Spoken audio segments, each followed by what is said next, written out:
Hector Valentin, exilé au Canada, hérite d'une exploitation forestière dans les Vosges. Isolé, il se retrouve vite seul contre tous et décide de faire travailler des prisonniers en liberté conditionnelle.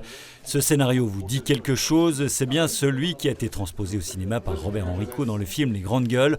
Au départ, un livre de José Giovanni baptisé Le Haut-Fer, adapté aujourd'hui en BD par cet homme-là, Frédéric Brémaud, qui était en dédicace ce vendredi après-midi à Épinal.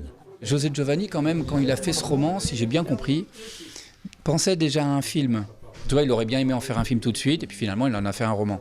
Donc c'est écrit parfaitement bien sur le cinéma. Et si la bande dessinée, c'est pas du cinéma, il y a quand même des similitudes dans la narration. En revanche, pour des raisons de droit, mais aussi d'honnêteté, puis d'envie, on n'avait pas envie de représenter les personnages par Lino Ventura, Bourvil et autres.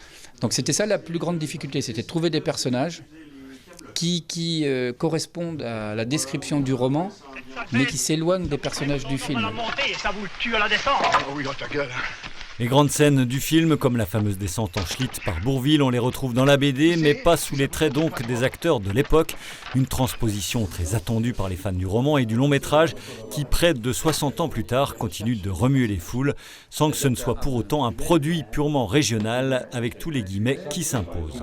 Alors moi je pense que j'en vendrai plus que partout ailleurs en France, mais c'est normal. Pour le coup, je trouve que c'est un roman et un récit qui a une portée universelle.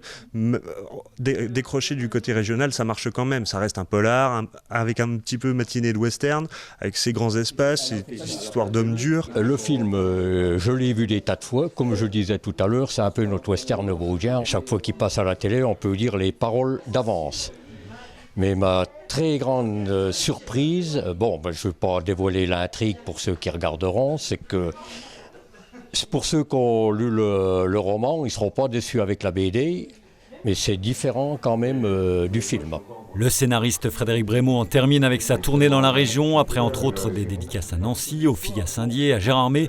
La BD Le Haut-Fer est disponible dans toutes les bonnes librairies. Elle est éditée chez Paquet.